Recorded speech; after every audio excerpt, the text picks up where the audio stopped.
প্রিয় দর্শক, আপনারা দেখতে পাচ্ছেন আমার রানা ভাতিজার ট্যাংরার প্রজেক্ট। এই যে খাবার দেওয়ার সাথে সাথে হাজারে হাজার ট্যাংরা এখানে এসে জড়ো হয়েছে। আমি একটু বড় করে দেখানোর চেষ্টা করি, জুম করে। এখানে কয় বিঘা পুকুর? 2 বিঘা না, 2.5 বিঘা পুকুরে সে বছরে 4 লক্ষ টাকা খরচ করেছে। ইতিমধ্যে প্রায় 4 লক্ষ টাকার মাছ বিক্রি করেছে। এখন ট্যাংরা বিক্রি করে যে কয় লক্ষ টাকা আসে এটাই তার লাভ। তবে আশা করা হচ্ছে যে আনুমানিক 3 লক্ষ টাকার ট্যাংরা, দেশি মাগুর, পাবদা এগুলো হতে পারে। ফুল গাছ খাদ্য কত হাজার ট্যাংরা ছাড়া ছিল? 69,000।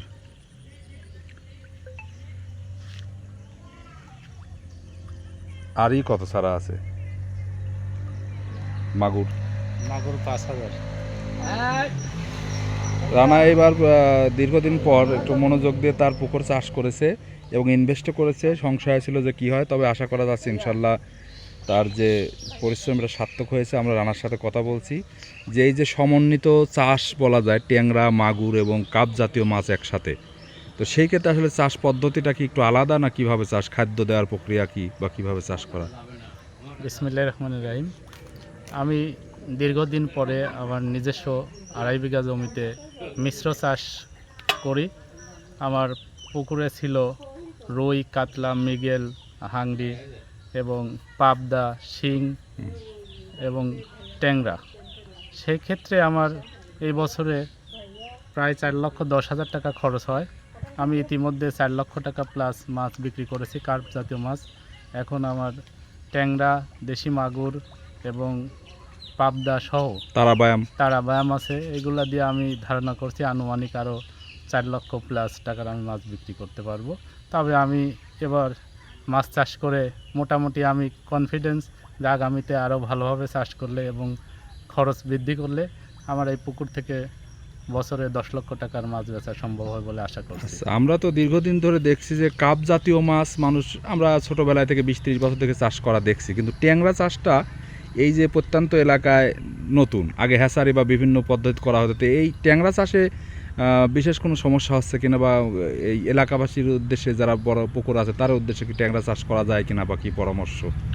ট্যাংরা চাষটা আসলে আমি সাহস করে এবার প্রথম করেছি। বিশেষ করে আমি মহারাজপুর, আহমেদপুর এই সকল চাষিদের সাথে আমার ভালো সম্পর্ক। তাদের পরামর্শ অনুযায়ী আমি ট্যাংরা চাষ করে মোটামুটি আমি সফল হয়েছি বলে আশা করছি। তবে আমাদের এলাকায় যাদের বড় বড় পুকুর আছে তারা ট্যাংরা চাষ করলে আমি তাদের সার্বিক পরামর্শ দিয়ে সহযোগিতা করব ইনশাল্লাহ।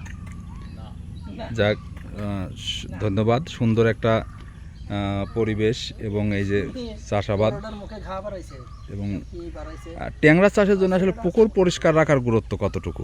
ট্যাংরা চাষের জন্য প্রথমেই পুকুরটা ঝোপঝাড় কোনো কিছুই রাখা যাবে না। পুকুরের পাড়ে সবসময় পরিষ্কার রাখতে হবে এবং কীটনাশক প্রয়োগ করতে হবে। ট্যাংরা সাপ বেশি খায়, আমাদের দেশের এই সাপ যাতে না খায় এই জন্যই ঝোপঝাড় সবসময় পরিষ্কার রাখলে ট্যাংরা চাষটা। আর তারপরে আমরা দেখি যে পরিষ্কার থাকার পরও ধুরা সাপ নামে থাকে, তাহলে এই ধুরা সাপ মারার বুদ্ধি কি?